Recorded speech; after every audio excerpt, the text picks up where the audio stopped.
Hey guys, welcome back to another update video here at NV Auto. We got our Volvo 240 DL swapped with a 2JZ engine here. Last time with our update, I was finishing up the engine mounts.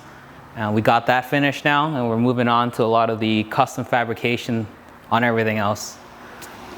Since then, we've had put the rad in, made a custom intercooler, got our turbo on, got the exhaust manifold on, got the wastegate put on, and now starting to build the rest of the exhaust and just doing everything else to get this car ready to roll.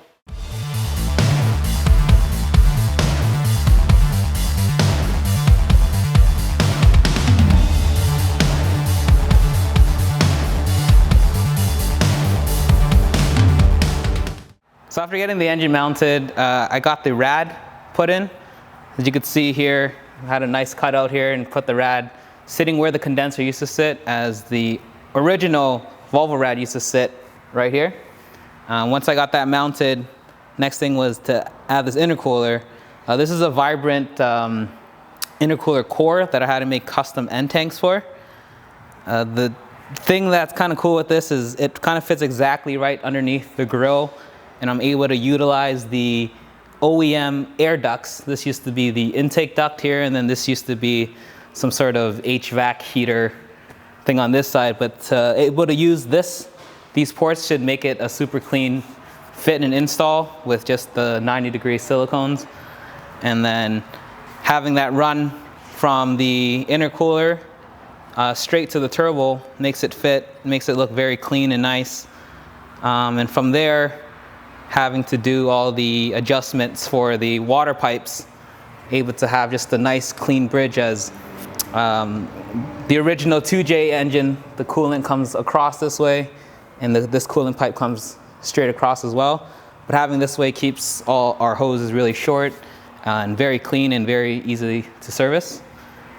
And after that, just doing this exhaust here, which is basically, you know, starting with making a downpipe to come across and trying to keep the ground clearance as tight to the body as possible, as this car is very low. So to get our exhaust started, really like to see how much space there is. Luckily, as you can see here, there's tons of space for activities and for pipes to go. Ideally, you kind of want your exhaust as straight as possible without doing a bunch of bends. So this is really nice. I was able to get a 45-degree off of the turbo here, and there was enough clearance just to get it away from the engine, and then another 45-degree to get it flat to the parallel to the ground. The biggest thing for making a downpipe is, especially with it being so long, that you want to have the downpipe be able to bolt onto the drivetrain, so that when the car is running, you're not having the exhaust, all of the weight and all of the twisting happening at your flange. By having it bolted on, be able to bolt onto the drivetrain, you're able to get the exhaust and the downpipe to twist and move along with the engine, which keeps it stronger, and you're not going to have any cracks on any of the welds, and you're going to have a long-lasting exhaust. And then from there, kind of just building and routing the exhaust to stay as close to the body as possible, and then eventually figuring out a way to get to the end and outside of the back of the car. So coming underneath, I've made this bracket here to hold the downpipe to the drivetrain, and I put a stud on this this place here, so we're able to easily slide it on and get it started. So now that, you know, we have our downpipe solid to the drivetrain, coming around this side here, having this bend upward, and basically I guess you can call this the catback.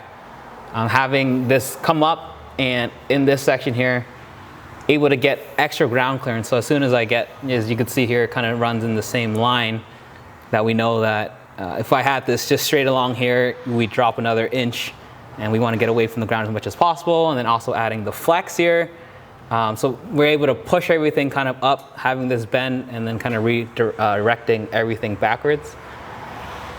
And basically, you kind of always want to have a flex joint somewhere on the exhaust, as there's a lot of exhaust on this car. Is a very long car, and being able to have this flex here, under driving, you know, the exhaust can go back and forth, up and down, without putting any stress on the downpipe and the exhaust and the turbo and all together. So that's why after you have your flex here, and that's when you're gonna wanna start making your exhaust hangers that attach to the body of the car. So then you'll see here that once the engine and the drivetrain starts twisting and turning, the rest of the exhaust is able to swing independently to the body of the car. And then this flex joint helps kind of alleviate all the stress of all that. But basically it's kind of the end of the day. So as far as I got, we're gonna be running this exhaust over the axle, again, just to maximize our ground clearance. And then we're gonna have our exhaust come up and over and back down and then across through to finish out through the muffler. And that's basically where we're at so far on this Volvo 240 2JZ engine swap. So thanks for tuning in to this update on this build. Glad you guys could stick around and watch, and hopefully watch more as this car gets finished and updated. So be sure to like, subscribe, click that bell button. I don't know how these things work, but be sure to keep up to all of our social media and all of our videos, and we'll see you next time.